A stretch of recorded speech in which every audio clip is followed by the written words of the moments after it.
Hey guys, Nananki here, bringing you another round of Kerbal Space Program. I did get to building a couple things, and I actually recorded the building of the one and I didn't the other. The first thing I made was a big, heavy launch vehicle, thinking that anything I build in the future I can put on top of this, but it's got kind of a stupid spin to it because I didn't make it perfectly symmetrical.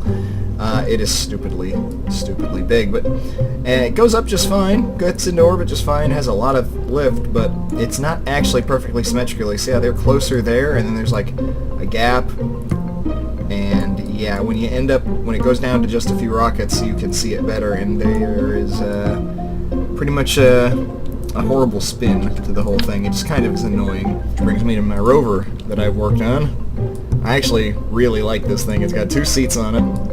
It's actually quite large, as you can see, in relative size to the Kerbals. If I put it down to ground level, see, its wheels are quite large.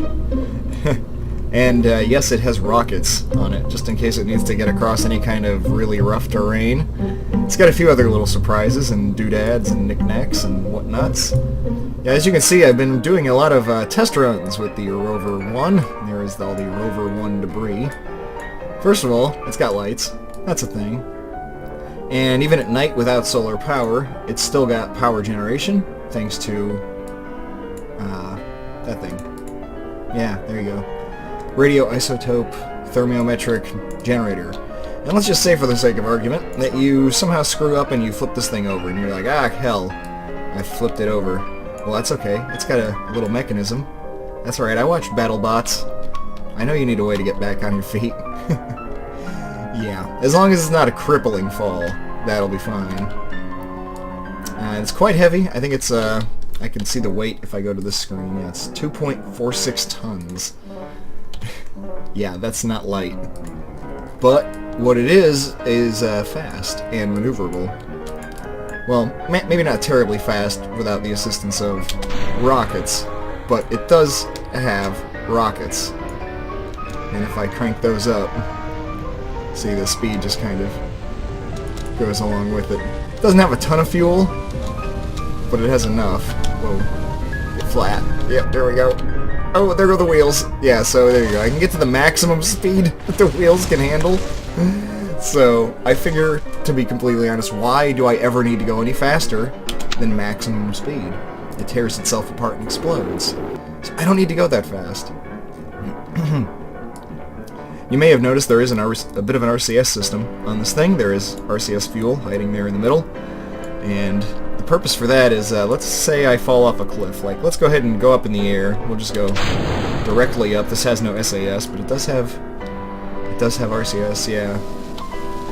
Yeah, there we go. And there you have it. So, yeah. In fact, it's also got emergency thrusters. Like, if I needed to slow this, like, this descent down, I could try to go like, come on, oh, there you go, retro burn complete. Alright, now just land. Oh yes, look at that. And if there were astronauts on here, they'd be alive. The point is, you could survive quite a tremendous fall. That's the whole point. And it's actually pretty balanced right now, though. Once you put Kerbals on it, I'm not 100% sure, but I tried to put them like right below, or right above the point of the exhaust. I put the exhaust in after the seats, but that way the thrust is still, the center of weight won't be affected because they'll be sitting directly above the center of thrust. Yeah, I love when the rover test involves liftoff. So now I guess we need to build a ship, a lander, a moon lander, in addition to a ship, in addition to, you know, a launch vehicle to get it all up, because you can't really merge files, unfortunately.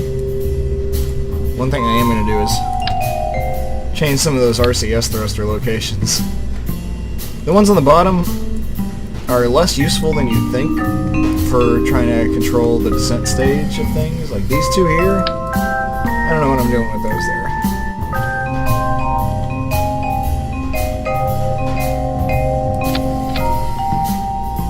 That's pretty good. Yeah, RCS doesn't need fuel lines. It's just like magically connected somehow. Don't question. And 1 just was not enough. Initially I actually had 2 sets of rockets, but 2 was too many. It burned up the fuel really, really quickly. having just two was easier, and it was less complicated for getting the center of thrust and the center of mass to be in the same place. Headlights, pretty obvious. RC has thrusters in case of unexpected flight, or sometimes intentional. Yep, and big giant tires. The only tires that have a higher top speed than those are the ones that say that they are for inside of the atmosphere, which are these. Yeah, atmospheric use means they won't work, I suppose, on the moon. JC maximum speed 60 meters a second, maximum speed 60 meters a sec, or 30, 20, 60. That's it. So your options are pretty limited. And these just look really rugged and extremely tough wheel, yes. Because this is a medium-sized vehicle, I would say. Pretty heavy duty. At one point I had a whole row of these on the back, just trying to make it go faster, and then I realized hitting top speed was just the self-destroying process, and probably wouldn't want to do that out on Minmus or the moon. Probably not. And that is actually a docking port right there. Should need that for building this into a larger system of launch vehicle. And I expect that to take quite a while. Quite frankly. I'm going to get to it pretty much right now. I'm going to take one more drive though. Just kind of like flying my Rover around.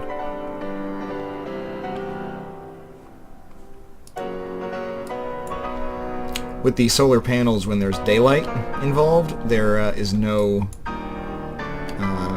drain whatsoever on the battery. But even during the nighttime, even with the lights on, the drain is pretty minor, this thing. It gets around. It goes up on two wheels pretty easily, as you can see. Woo. But, ooh. Yeah. Stuff explodes sometimes, it happens. Oh, I lost the thing to flip it over. Well, nothing to do now but hit the emergency thrusters. Go! Alright, flip. Oh, it didn't quite work. I think I still have one more option here. Oh, if it was on the other side, maybe. I don't know. Come on, flip. God damn you. Not gonna happen. So yeah, you can pretty easily screw it up. I mean, it's still destroyable. The fuel tank on top, even if I put a cage around it, you know, it'd just be more crap on this thing. I do like how fast it can accelerate if you so choose by hitting those little rockets there. I mean, there you go, right up to 40, which is 20 off of its maximum speed. And this is actually, I'm still holding forward.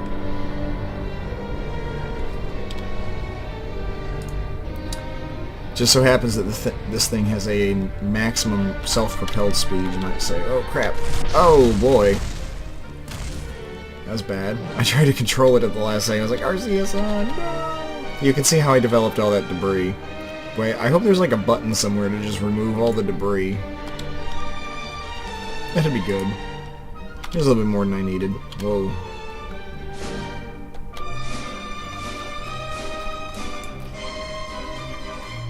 Yeah, normally the balance is such that that'll always flip it over. I guess I have to, like, destroy things before the balance is such that it won't flip over. And here's the wreckage of previous runs. Let's go visit some more wreckage, shall we? As quickly as possible. Well, we don't want to... Oh, crap, slow down. Oh, that was 60. That was 60. Hit 60 and the wheels shred. Wonder what the top speed of this thing would be on Kerbal. I guess the idea would be to get up to maximum speed and then fly. And yeah, that'll be the way we'll do it. Here, we'll this looks like a nice long stretch of nothing.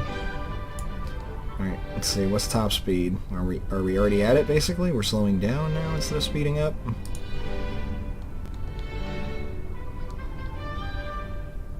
Okay, well I guess that's as fast as it goes. Okay, very good. Well, let's go and activate the engines and then fire off the... Yeah. Oh wow, it's fast. Oh, there's 60 already. Oh crap. Back down! Ah, I couldn't get the back down. Instead the front hit. Oh, impressive debris trail, though. By the way, the control pod is underneath the fuel tank in the front, and it's like this little thin sliver of nothing. Yeah, it's that thing. The Probo Do Bodini Octo 2. Yeah, it's just a little remote type thing. Let's see, there's enough debris on that side. Let's go over on this side. I kept kind of adding things to this because I was like, it needs to be heavier so it's more stable. Alright, let's yeah, it's max, pretty much, velocity. And this time I'll be ready to fly quicker. Actually, I think I'll fire those engines first.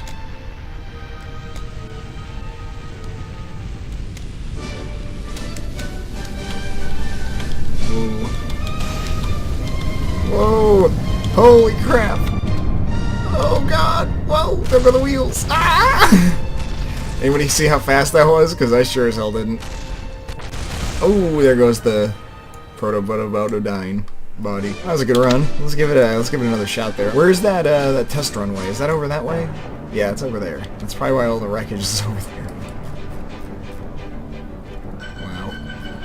That is a lot of Rover bodies. What can I say? I like driving around in little self-designed vehicles that you can put rockets on. I mean, who wouldn't like that? I want one of these in real life. Even if it was only a foot long, I just want a little toy that flies with rockets and explodes and disintegrates. Let's get to the end of the runway. I wonder if I can go faster on the runway. For some reason, I seem to go faster when I turn.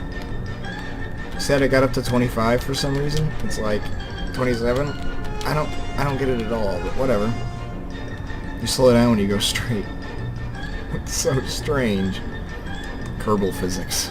If you hear a lot more keyboard noise, it's temporary. It's because I had a cup of coffee in my hand at the same moment when a rather large spider decided it would be an opportune moment to descend from the ceiling into my face.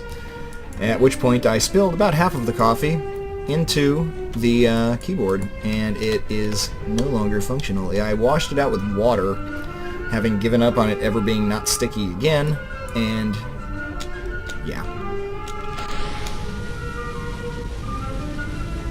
Wait to take off until the last second. Okay.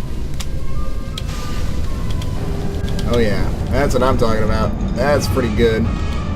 What's my surface speed? Oh well, how much did it get to? Oh god. Oh boy. Like the probe thing came off the bot. Oh yeah, whatever it is. Probe body. It was tiny and it exploded.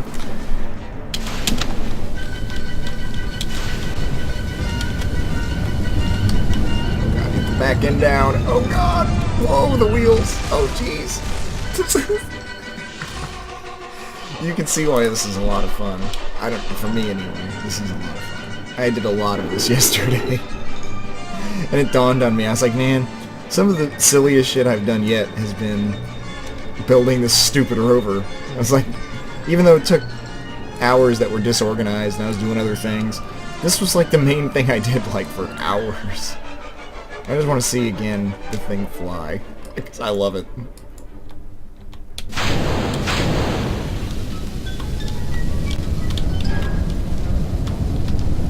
Oh god, I turned off the RCS. Oh god. Get the ass end down. Yes! Whoa, do a barrel roll. That was lovely. All the wheels broke. Oh god. Wow. Yeah! I knew there was going to be some good explosions over there. Oh man. No Kerbals were harmed in this flight. I think the thing that flips me over was a more brilliant decision than the rockets personally, but once I realized I could put rockets on a rover, it was the thing that was happening. The only thing I could do now is just make it much more rocket than rover, but I wanted the rockets to just be like a small secondary thing that didn't take over the whole profile too much. Plus I needed somewhere to put a docking port to connect this all up to something bigger. Woo! That was a nice jump. Oh, we broke a wheel doing it though. Well, hell. That's gonna drag us down pretty slow. Pretty slow.